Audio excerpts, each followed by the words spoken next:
Un cas. Voilà, j'y suis. Bien.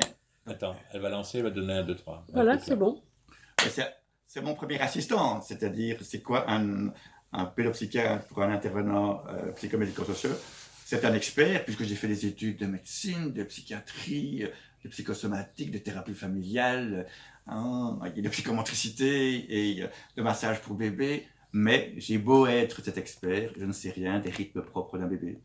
Ces rythmes de sommeil, d'alimentation, de croissance, je sais pas, voilà, ça c'est incroyable de voir tout ce que je ne sais pas et qui sont très très importants pour repérer comment un enfant se développe.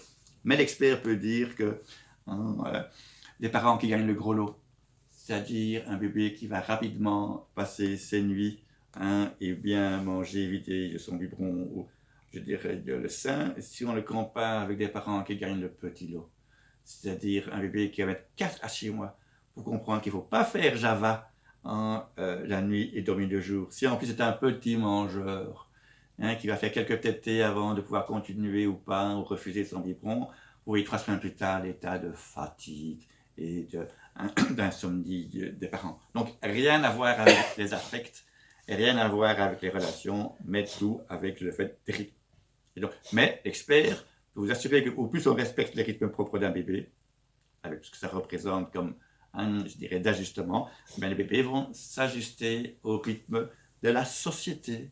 Et donc, c'est quoi un pédopsychiatre pour les parents? Ben, je sors mon autre assistant et je sors. Parce que quand on va chez un psy, c'est pas pour le bonheur. Hein. C'est parce qu'il y a eu des problèmes de crise en termes de peur, de colère, de tristesse, de surprise, de dégoût et donc d'absence de plaisir. Le gros problème pour les enfants, je dirais, qui ont été mal, je dirais, soutenus, c'est que c'est plus des peurs qu'ils ont, c'est des terreurs. C'est plus de la colère, c'est de la haine. C'est plus de la surprise, c'est de la panique. C'est plus de la tristesse, c'est du désespoir. C'est plus du dégoût, c'est de l'anorexie. La notion de plaisir, c'est que de l'excitation. Oui. Donc, et c'est ça qui me renvoie, hein, que je parle de ces 6 mimiques, entre guillemets, fondamentales, durant le sommeil de rêve. Donc, c'est quoi un pédopsychiatre pour un enfant? Et donc là, évidemment, j'ai un autre assistant, et c'est celui que j'aime bien. Parce que c'est un peu le clown. Ah oui, parce qu'évidemment, le clown, quand il fait des conneries, on ne l'engueule pas. Quand il fait des bêtises, on ne le punit pas. Hein, quand il est dans la lune, on ne dit pas qu'il est distrait. Donc, je mets ça alors en scène, mais que je raconte que quand je suis en consultation, je me déguise pas en clown, mais j'explique aux enfants, tu sais qui je suis? Hein? Je suis le docteur Boutselibert. Je suis un pédopsychiatre. Tu sais ce que c'est qu'un pédopsychiatre? Ah, non. Alors je lui explique. Tu vois, je suis un docteur, mais sans blouse blanche. Je n'ai pas de stéthoscope pour écouter ton cœur et ton poumon. Je n'ai pas de lumière pour regarder dans tes oreilles, dans ton nez, dans tes yeux, dans ta bouche. Je n'ai pas de barre de réflexe pour voir comment fonctionnent tes bras et tes jambes. Je ne fais pas de piqûres. Parfois, je donne des médicaments. Mais tu sais pourquoi on vient me dire bonjour? Ah, quand on vient chez moi, on vient pour grandir. Et comment est-ce qu'on grandit?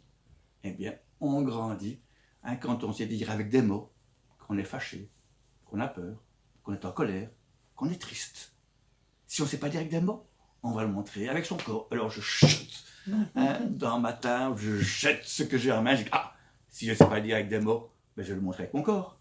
Ou bien je le montre avec ma peau, en ayant de l'eczéma. Ou hein, en perdant des cheveux. D'autres enfants le montrent en ayant des difficultés pour s'endormir. D'autres en ayant des problèmes d'alimentation. Et d'autres en ayant des difficultés pour apprendre à l'école. Et donc moi, mon travail, c'est d'appeler, d'apprendre, toi, tous tes parents, à écouter ce que tu dis, à mettre des mots, et je dirais, à toi les dire. Mais ça fait des années que je travaille hein, avec l'expert, avec mon diable et l'assistant. J'ai beau raconter pendant des années ça, je me rends compte que non. Dès que je parle des émotions, il y a des filtres qui se mettent en place. Et que ce soit les filtres, bah, regardez ce que représentent les émotions pour la médecine. Si on m'a enseigné qu'un bébé, c'était un tube digestif et que s'il pleurait, c'était bon pour ses poumons, hein, que dit hein, l'Internet, que dit les films pharmaceutiques, que dit l'hôpital? que dit, je dirais, l'Internet ou toutes les formations.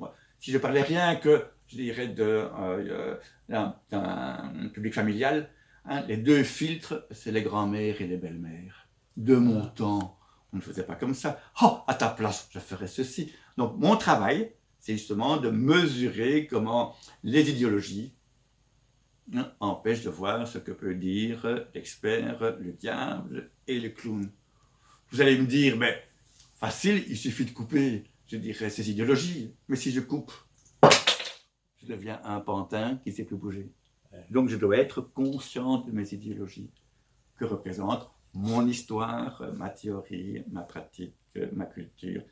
Et c'est vrai, il faut travailler dans une culture occidentale, judéo-chrétienne, patriarcale, paternaliste et macho. Voilà.